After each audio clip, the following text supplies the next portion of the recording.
afternoon, Sanford, and welcome to this week's episode of The Source. We're going to kind of step aside from our normal weekly broadcast, and today we're going to focus on something really important. We have an active case, a missing persons case, that you may or may not have seen on our social media or on local news.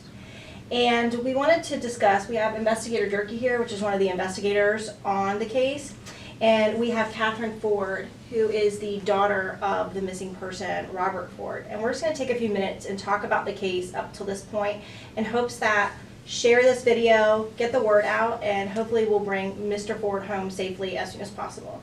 So, Investigator Durkee, can you just kind of bring me up to speed, up to this point, the overall logistics of the case?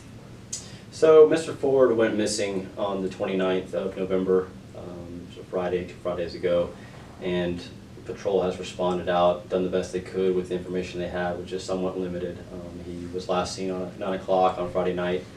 The next morning when everybody woke up, he was reported missing around 8 o'clock a.m. And at that point, as much effort as possible was put forth in trying to locate him. He's apparently going to be on foot when he left the actual residence. He doesn't have any identification on him at this point in time. We don't think he has any means to, any finances at this point in time either. We don't believe he's accessed a vehicle, but it seems like it's going to be a pretty relatively close area to his residence in the south end of Sanford, where we think he could possibly be located. Okay, and his residence is off of Fern Drive, Off of Fern Drive, that's correct. Okay, and Catherine, so tell me a little bit about your dad. Is this something that, you know, him kind of not being there in the morning, has this happened before? Is this usual? He wouldn't even take the dog out for a walk until I was up because I asked him to please make sure I knew where he was at all times, especially after his second accident to his right eye. He had had 9 surgeries on his left eye, which left him pretty much blind in his left eye, and he relied on the right eye to help him. Well, when he had his accident, he lost vision in that eye. They were making more surgeries for the future to help him and release the pressure in there.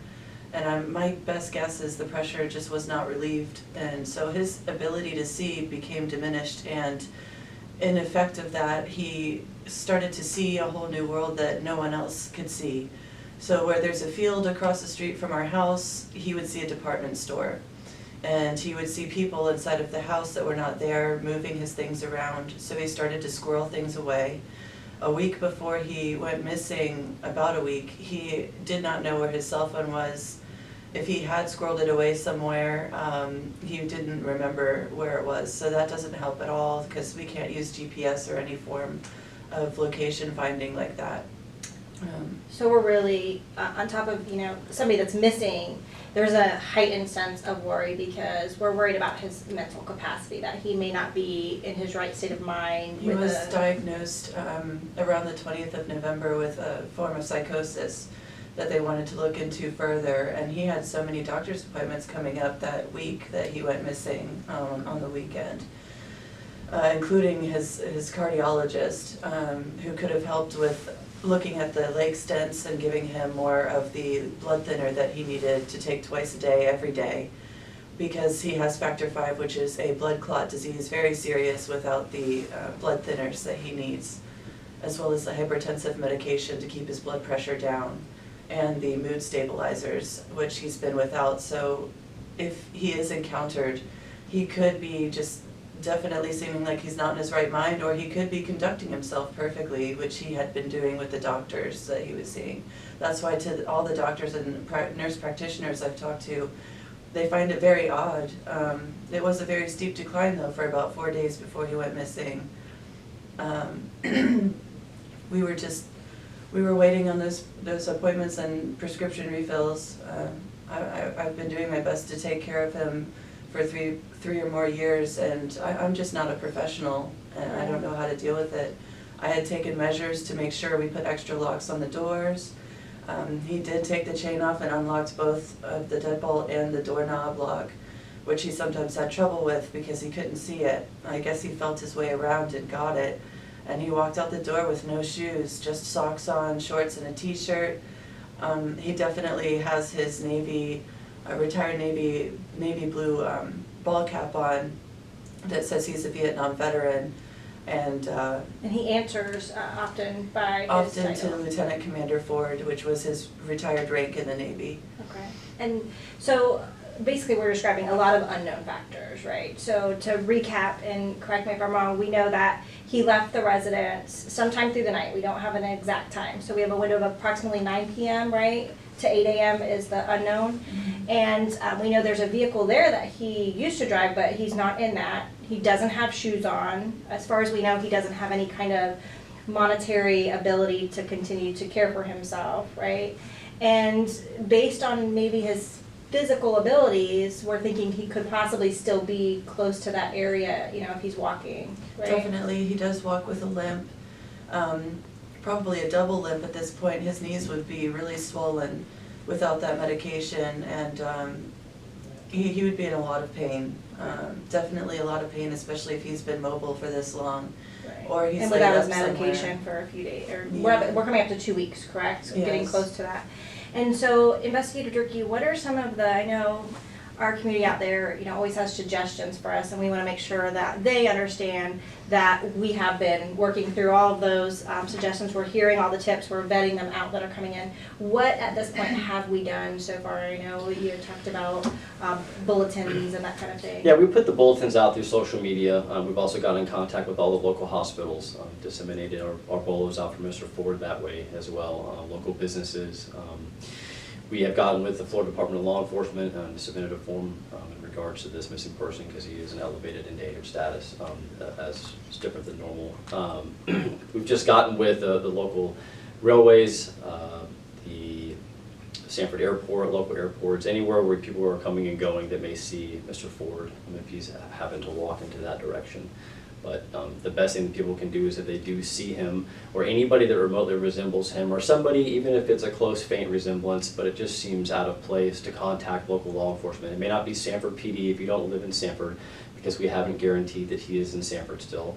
But anybody, any local agency you can call, let them know what you did see and a location for him. That way an officer can go out there and try to verify if this is Mr. Ford or not, or what may be suspicious about that incident, and try to get it back to us so we can find Mr. Ford. Right, because one of the truly puzzling things is we did bring, within that first 24 hours, we brought canines out to try to track the scent. And it's my understanding that they just did a very brief little kind of... It was a very brief, we had bloodhounds coming from Tomoka Corrections that came out. We had 2 bloodhounds that tracked from the house. Like I said, we had a very minimal amount of information as to where he might have gone, but when they tracked, it was very close by that they lost a scent. So that left us with some puzzling place to be at to try to find out where he was. So once that was, we also utilized Alert, which is our helicopter that we have through Seminole County to try to help from above, to assist. We've also utilized a local, it's a nonprofit organization called The Youth.